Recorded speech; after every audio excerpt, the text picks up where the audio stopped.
10वें श्लोक में राजा फिर अपने मित्र विदूषक से कहता है कि कैसे मैंने उसे यहाँ से जाने को कहा, क्या वो मेरा स्वप्न था, क्या वो माया थी, क्या वो भ्रम था, मुझे कुछ समझ में नहीं आ रहा है। हे मित्र,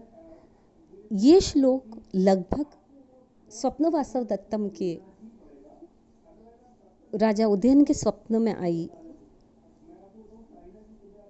वासव दत्ता के समान ही श्लोक है, जो उसमें उसने इसी तरह से कहा था कि यह मेरा भ्रम है या मेरा कोई माया है। यहाँ कालिदास और भास की दोनों के ही अगर काल को हम देखें तो लगभग उस भासकालीन श्लोक का यहाँ प्रभाव हम देख सकते हैं।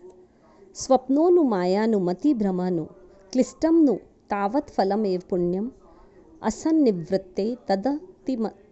मेते मनोरथानाम तट प्रपातः। कि वह शकुंतला तत् स्वप्नः नु मायानु,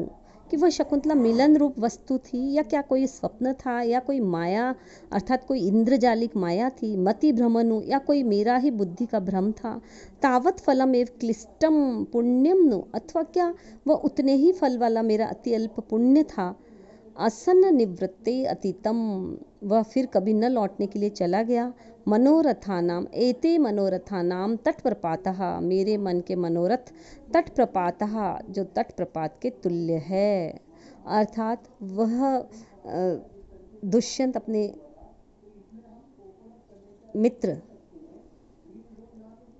विदूषक से कहता है कि जब धीवर ने उस अंगूठी के से को प्राप्त हो जाने के पश्चात दुर्वासा के शाप का प्रभाव जब समाप्त होता है, उसके बाद राजा को पहले की जब सारी बातें एक एक करके स्मरण हो आती है, तब शकुंतला मिलन की घटना उसके समक्ष नृत्य करने लगती है और वो उसके मिलन के विषय में स्वभावतः तर्क वितर्क करने लगता है। कवि ने प्रस्तुत श्लोक में उसके 4 विकल्पों को प्रस्तुत किया है कि क्या शकुंतला का मिलन स्वप्न था, किंतु वह स्वप्न कैसे हो सकता है, क्योंकि उस समय में सोया हुआ नहीं था। यदि स्वप्न होता तब तो जागृत अवस्था में उसका अनुभव नहीं होना चाहिए था, पर अनुभव तो हो रहा है, अतः स्वप्न नहीं हो सकता। क्या वह कोई इंद्रजालिक माया थी? मंत्र तंत्र आदि असत वस्तु को सत दिखा देना ही माया है, परंतु उसका कोई वास्तविक रूप नहीं होता। और शकुंतला तो तत्स्वरूप मेरे सामने थी, मैंने साक्षात देखा है, तो क्या वो मेरा मति भ्रम था, अर्थात मैंने अन्य किसी के स्थान में शकुंतला को समझ लिया था। ये वस्तु तो शकुंतला नहीं थी, किंतु ऐसा भी नहीं हो सकता क्योंकि भ्रम से उत्पन्न वस्तु से व्यवहार नहीं किया जा सकता, परंतु मैंने शकुंतला से वार्तालाप आदि व्यवहार भी किया था। उस समय सारे व्यवहार सही रूप से मुझे याद है, अतः इसे बुद्धि का भ्रम भी नहीं कहा जा सकता। तो क्या वह कोई मेरा अति अल्प पुण्य था जिसके स्वल्प फल के भोग के लिए थोड़े समय तक उसका सहवास मुझे प्राप्त हुआ था? अब यह अत्यल्प पुण्य समाप्त हो चुका है, अतएव अब वह चली गई है, तब क्या मैं क्या समझूँ ये कि ये मेरी क्या भावनाएं हैं, कैसी है, क्या सब कुछ व्यर्थ है? तो इस पद्य में स्वप्न, माया, मति भ्रम, इन सब को